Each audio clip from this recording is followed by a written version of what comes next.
You know, the latest round of report cards are coming out in schools around our area. I know, you don't want to think about it. It's a snow day, right? But this is probably the perfect time to think about it.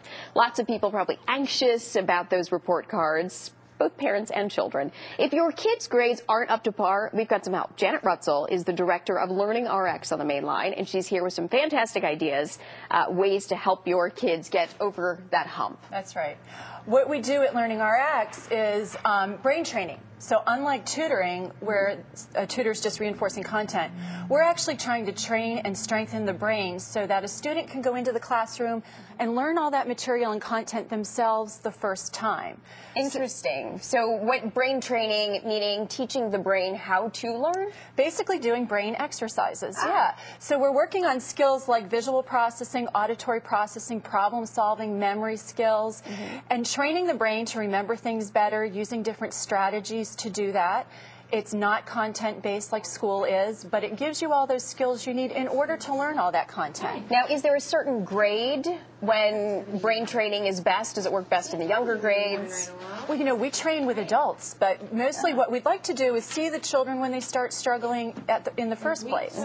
So if we saw somebody in the elementary grades who maybe isn't learning math, maybe math facts are not coming easily for them, that could be a memory problem. And schools will help that child and try to reinforce all that content and give them worksheets to learn the math facts. But if the problem's really a memory issue, that's not going to help as much. So we're a great adjunct. Our learning centers are things where students can come after school and get that extra boost to work on those learning skills. Okay, so if my child isn't struggling, but say they're preparing for the state exams or they're preparing to take the SATs, do you also offer something for them? We don't do traditional SAT training like some other centers do, but we're going to, again, work on all those skills you need in order to do well on the SATs. So learning those things, memory, the strategies involved, all those problem-solving things are absolutely what we do. And while we work a lot with children who are struggling, maybe they have a diagnosis like dyslexia or ADHD, or some sort of a learning disability that's keeping them from learning in the classroom, we also see a lot of students whose parents use the phrase repeatedly, they're flying under the radar. Kids who are motivated, they're working really, really hard, too hard. And mom and dad just know something's not quite right.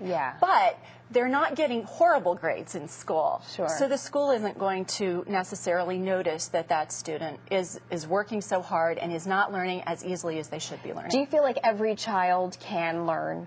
Absolutely, every child can learn. I mean, we work with kids who struggle across the board, and if we can boost all of the skills, then they're going to learn more easily. We work with kids who are extremely bright, but maybe they can't read.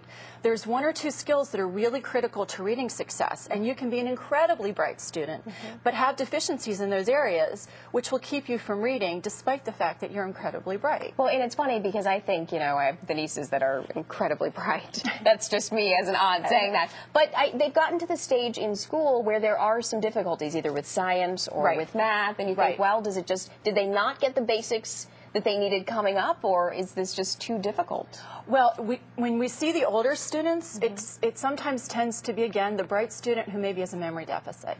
Now you're in an upper grade, the material is far more voluminous, and they can't remember it. You have to. You can't use your other strong skills to compensate.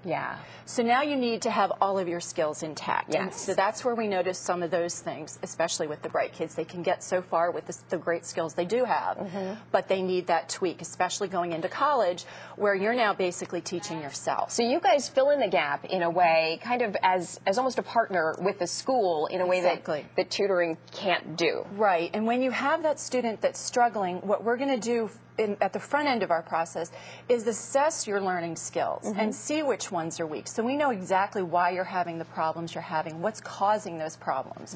The problems are symptoms of a learning difficulty. So we can pinpoint the cause in our assessment process and then put together a program to address those deficits both in terms of the type of training we're going to be doing, the frequency and the schedule. We have very flexible schedules. Kids come after school. They can come on Saturdays. I think parents would love to hear that. LearningRx right. in Haverford. Yep. Janet Rutzel, if you're interested in having your child learn how to, I guess they're going to train their brain. Right, exactly. Brain training. Thank you so Brain much. gym. Thank you. All right, thanks for being here. We're going to be right back with more of the 10 Show right after this. But first, we've got another viewer snow photo to share with you. Look at that. Nicholas, oh my goodness.